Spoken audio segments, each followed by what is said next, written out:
The situation in the Bakhmut direction in Ukraine's east is very complex and dynamic.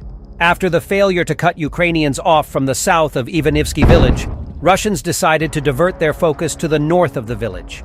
Russians made incremental gains in this area, enabling them to break the stalemate and maintain their momentum in and around the village.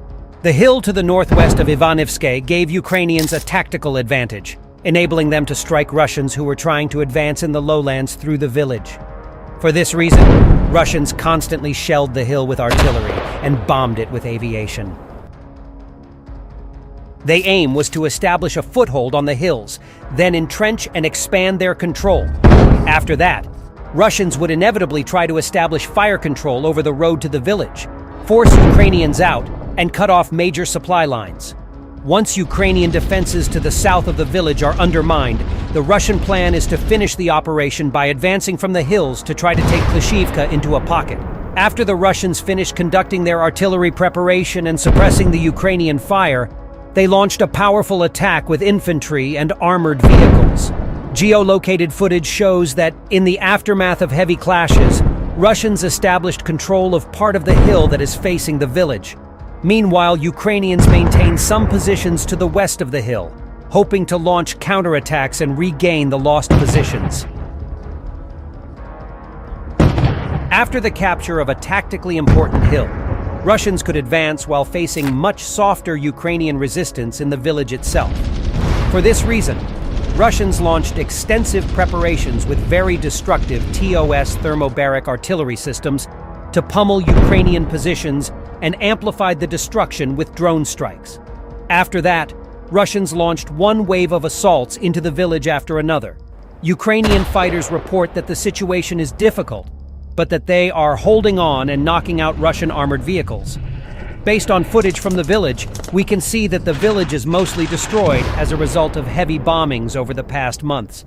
Because of the lack of proper infrastructure for firing positions and sleeping quarters, neither Russians nor Ukrainians can exercise proper control over these ruins with troops on the ground.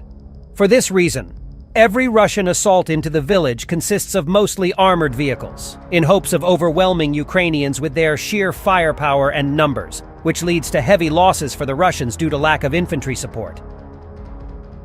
However, Ukrainian fighters report that supply lines to the village are now also placed in danger because of the Russian control of the tactical elevation from which they use anti-tank guided missiles to strike Ukrainian vehicles moving along the road. To counter this, Ukrainians launched FPV drone strikes at Russian positions on the hill. Generally, the roads in this direction are very dangerous not only because of the Russian anti-tank fire, but also because of the damage to other vital roads like the one to Chasiv Yar, and here the situation is very intense but much less difficult. Russians, as seen before, have resorted to scorched earth tactics to demolish any infrastructure that can be used by Ukrainians as fortifications, firing positions, shelters, or sleeping quarters. In Chasiv Yar, the extensive daily bombings with glide bombs that carry hundreds of kilograms of explosives forced the Ukrainians to no longer use the town as a point of troops rotation and treatment of wounded, and instead have to use nearby towns. Ukrainian fighters report that roads to the town itself are so damaged by bombings to the point they are no longer usable. However, this comes off as a double-edged sword for the Russians. Although they inflict hard blows on Ukrainian logistics, they also cause problems for themselves in advance because they will have nowhere to establish positions if Ukrainians withdraw. For this reason, the Russian bombings only increase the gray zone between the two sides. Despite all this, Ukrainians are tightly holding their positions in front of Chasiv Yar, where they are planning a counterattack on the hill north of Ivanivsky to relieve their forces. The goal of Ukrainian forces here is to delay Russian attacks long enough until defensive lines along the Seversky-Donetsk Canal are ready to finally put the Russian offensive to a halt, so that Ukrainians may regain the initiative and switch the course of fighting in their favor. Meanwhile, Russia is amassing 100,000 troops ahead of a potential summer offensive, the commander of Ukraine's ground forces said on Friday.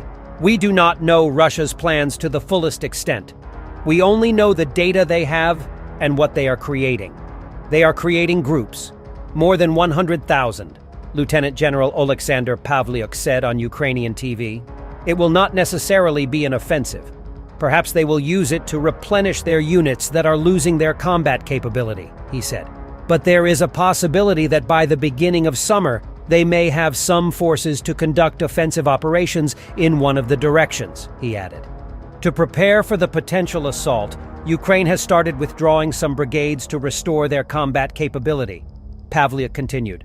The think tank, the Institute for the Study of War, ISW, said that Russia appeared to be continuing consistent offensive operations throughout eastern Ukraine in a bid to retain the initiative in the conflict. Russia likely wants to maintain momentum after its successful seizure of Avdiivka in February, Pavlyuk said. Since capturing the city, Russian forces have had some small successes, this week claiming to have taken 2 villages near the city.